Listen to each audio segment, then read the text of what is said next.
چه 4 تا سوال ازت پرسم ببینم چقدر کککه یعنی چی؟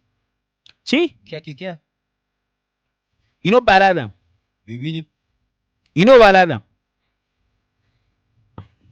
این وقتی استفاده میشه مثلا من بچه‌تو میزنم بعد میگی که برچی بچه منو زدی، میگم زد تو گوشم اذیتم کرد.